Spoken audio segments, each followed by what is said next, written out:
વિદ્યાર્થી ભાઈ બહેનો, ધોરણ 11 આંકડાશાસ્ત્રની અંદર પહેલા પ્રકરણમાં આપણે પ્રશ્નાવલીની રીત, એમાં ટપાલ દ્વારા પ્રશ્નાવલીની રીત, એનો અર્થ, સમય મર્યાદાને ધ્યાનમાં રાખી લાભ ગેરલાભ સાથે જોયું. બીજું, એની અંદર ખાસ કરી અને બીજી રીત જે વાત કરી આગણક દ્વારા પ્રશ્નાવલીની રીત, અને એ રીત એના વિશે સમજ આપી, એના લાભની વાત. હવે આ વિડીયોની અંદર આગણક દ્વારા પ્રશ્નાવલીની રીત, એના ગેરલાભ. વિદ્યાર્થી મિત્રો, તમે જ્યારે વિડીયો જુઓ તો સાથે સાથે તમારે પુસ્તકમાં પણ ધ્યાન રાખવું. પુસ્તક પ્રમાણે દરેક મુદ્દાની હું જણાવટ કરું છું. સાથે સાથે તમને પણ ખ્યાલ આવે એટલે પાઠ્યપુસ્તક પણ સાથે તમારે રાખવું, જેથી તમને પણ ખબર પડે કે આ મુદ્દા આપણે એટલે વધારે મહાવરો થાય. હવે આગણક દ્વારા પ્રશ્નાવલીની રીત, એના ગેરલાભની અંદર આપણે જોઈએ તો આગણક દ્વારા જે પ્રશ્નાવલીની રીત, એની અંદર ખાસ કરી આપણે કેટલીક વખત પૂરતા નિષ્ણાત આગણકો એ મેળવવા પડે છે, અને એ પૂરતી સંખ્યામાં નિષ્ણાત આગણકો મેળવવું આની અંદર ખૂબ મુશ્કેલ બને. બીજું, આની અંદર વધુ સંખ્યામાં જો આપણે આગણકો નિમીએ, કારણ કે આપણે માહિતી વધારે વિસ્તારમાંથી મેળવવાની હોય, ધારો કે, તો એટલે વધારે ઉત્તરદાતા પાસેથી માહિતી મેળવવાની હોય તો વધુ આગણકો નીમવા પડે, અને એના લીધે એમાં એને વધારે મહેનતાણું ચૂકવવું પડે, અને એ મહેનતાણું ચૂકવવું પડે એટલે આપણી તપાસનો ખર્ચ પણ વધે. બીજું, એ જે આપણે આગણકો નીમવામાં આવે તો એમને તાલીમ પણ આપવી પડે, અને તાલીમ આપવાનું કાર્ય પણ ઘણી વખતે મુશ્કેલ પડે. પૂરતી સંખ્યામાં આગણકો ના પણ મળે, અને કદાચ મળે તો એમાં ઘણા બિન તાલીમબદ્ધ પણ હોય, તો એમને તાલીમ આપવી પડે. અને તાલીમ આપ્યા પછી એવું હોતું નથી કે કુશળ રીતે, કાર્યક્ષમ રીતે, પ્રમાણિકપણે આપણી માહિતી મેળવી આપશે. એટલે આની અંદર જે માહિતી મેળવનાર એ રૂબરૂ જશે, પણ એની પોતાની કાર્યક્ષમતા એ એની અંદર ભાગ ભજવશે. એટલે ખાસ કરી અને આવા બિન તાલીમબદ્ધ આગણકો હોય, અને કદાચ તમે એને તાલીમ આપી અને યોગ્ય રીતે કામ કરશે એવું માનવું, બરાબર? એટલે આની અંદર શંકાસ્પદ માહિતી પણ મળી શકે.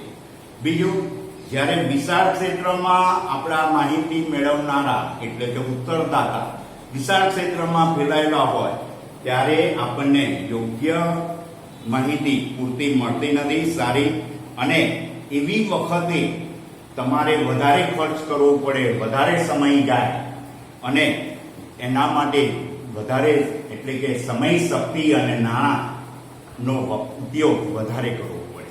એટલે આ પણ એની અંદર એક ગેરલાભ છે. બીજું, આની અંદર તમે સામેની વ્યક્તિ પાસેથી માહિતી મેળવવા જવાના છો, એટલે સામેની વ્યક્તિ એ એના ધંધા કે વ્યવસાયમાં રોકાયેલી હોય તો તમે જાઓ અને કદાચ તમને ના પણ મળે. એટલે એના માટે તમારે અગાઉથી એની રૂબરૂ મુલાકાત લેવાની છે, એટલે અગાઉથી એને જાણ કરવી પડે. એના સમયની અનુકૂળતા પ્રમાણે તમારે એની મુલાકાત લેવી પડે. એટલે ઘણી વખત કોઈ એક જ ઉત્તરદાતા પાસે તમારે માહિતી મેળવવા માટે ઘણી વખત જવું પડે. એટલે આના માટે તમારે જે માહિતી મેળવવાની છે એ માહિતી મેળવવા માટે સમય વધારે પણ જાય. તો આ બધા એના ગેરલાભ છે.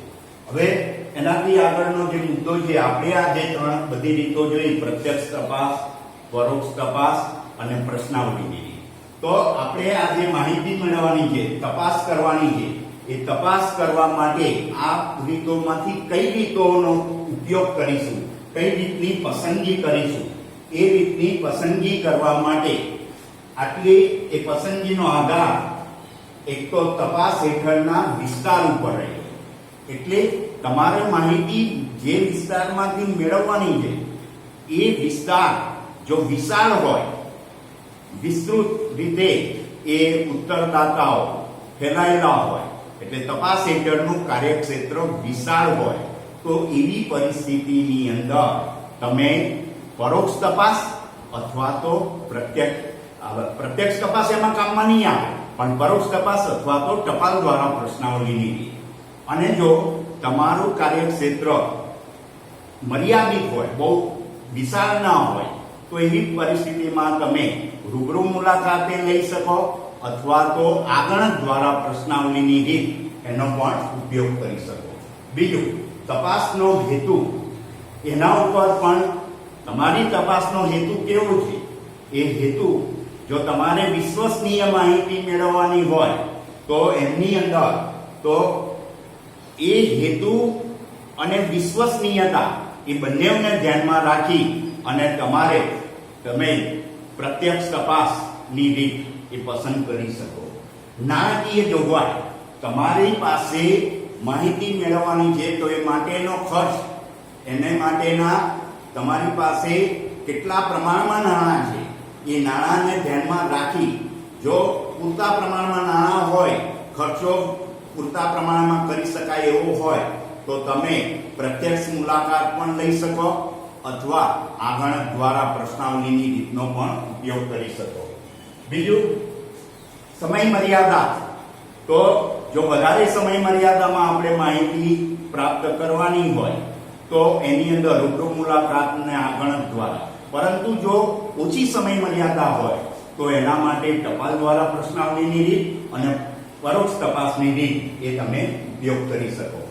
કુશળ આગણકો મળવાની શક્યતા, એટલે જો આગણકો આપણને પૂરતી પ્રમાણમાં મળે એના ઉપર પણ તપાસની રીતનો આધાર રહેલો છે. બીજું, ચોકસાઈની ધોરણ, એટલે ચોકસાઈથી માહિતી મેળવવી હોય તો એવા વખતે તમે પ્રત્યક્ષ તપાસ અથવા આગણક દ્વારા ટપાલની રીત એનો તમે ઉપયોગ કરી શકો. હવે આનાથી આગળ આપણે વાત કરવાની છે ગૌણ માહિતી મેળવવાની રીતો. તો ગૌણ માહિતી એના વિશે અગાઉ આપણે સમજાવી દીધું છે. તો ગૌણ માહિતી મેળવવાની રીતો, એમાં પ્રકાશિત સ્વરૂપની ગૌણ માહિતી, એટલે ગૌણ માહિતીના પ્રાપ્તિ સ્થાનો, બીજી રીતે કહીએ ગૌણ માહિતીના પ્રાપ્તિ સ્થાનો. એમાં પહેલી વાત કરીએ પ્રકાશિત પ્રાપ્તિ સ્થાનો.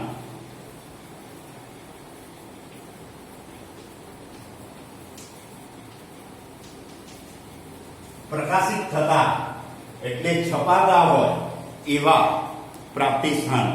એટલે ગૌણ માહિતી આપણને બે સ્વરૂપમાં મળી આવે. એના બે પ્રકારના પ્રાપ્તિ સ્થાનો છે. એક તો પ્રકાશિત પ્રાપ્તિ સ્થાનો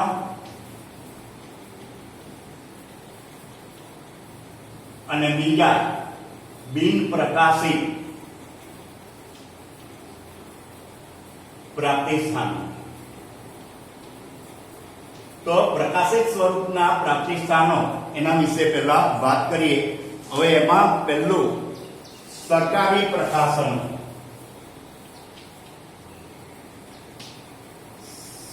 સરકારી પ્રકાશનો.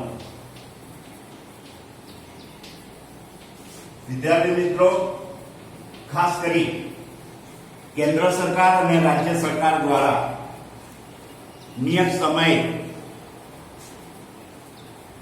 જુદા જુદા પ્રકાશનો પ્રકાશિત કરવામાં આવે છે.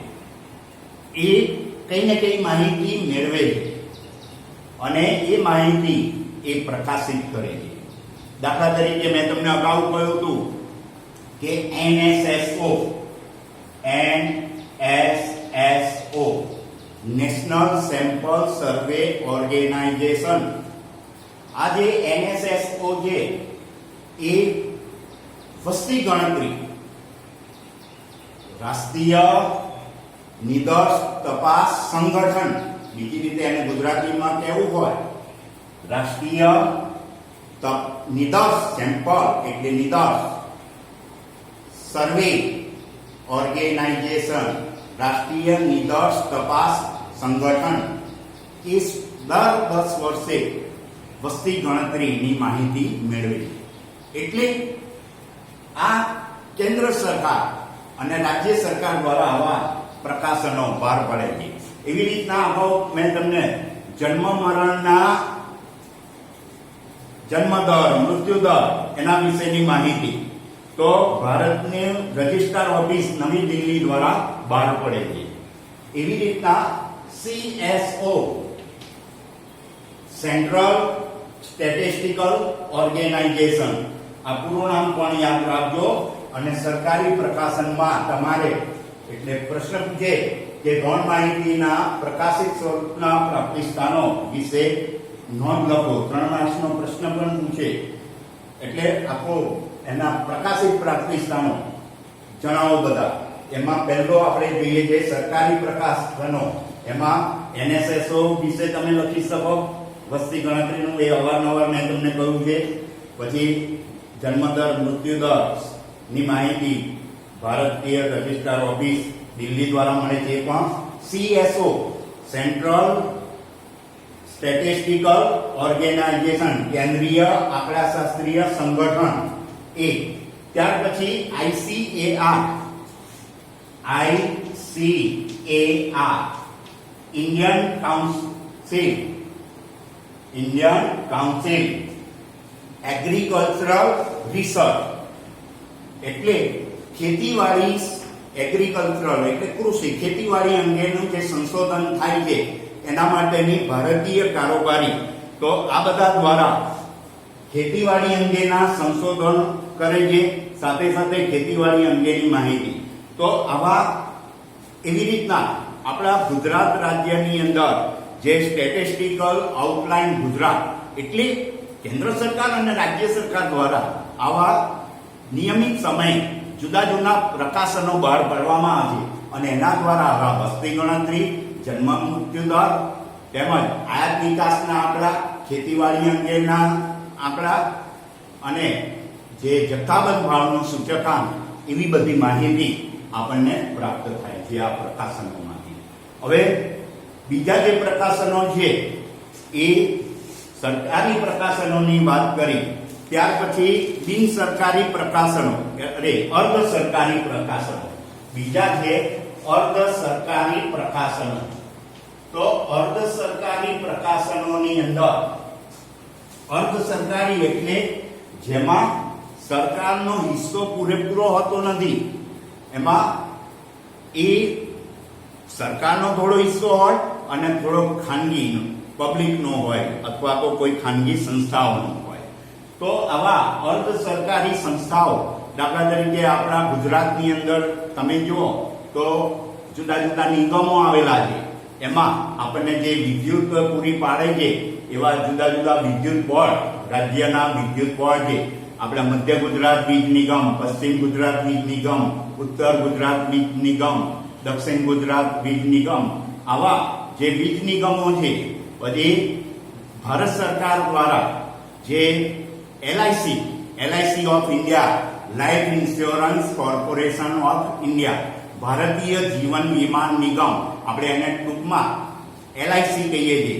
તો આવા જીવન વીમા નિગમ દ્વારા પણ શું કરવામાં આવે છે કે આવી કેટલા લોકોની જે જીવન વીમો ઉતરાવ્યો છે અને એના અંગેની જે માહિતી વિદ્યુત બોર્ડ દ્વારા પણ, એવી રીતે ST નિગમ, આવા જુદા જુદા અર્ધ સરકારી સંસ્થાઓ છે.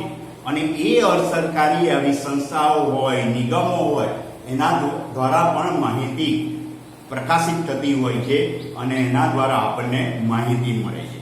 ત્યાર પછી ત્રીજું આવશે આંતરરાષ્ટ્રીય પ્રકાશનો.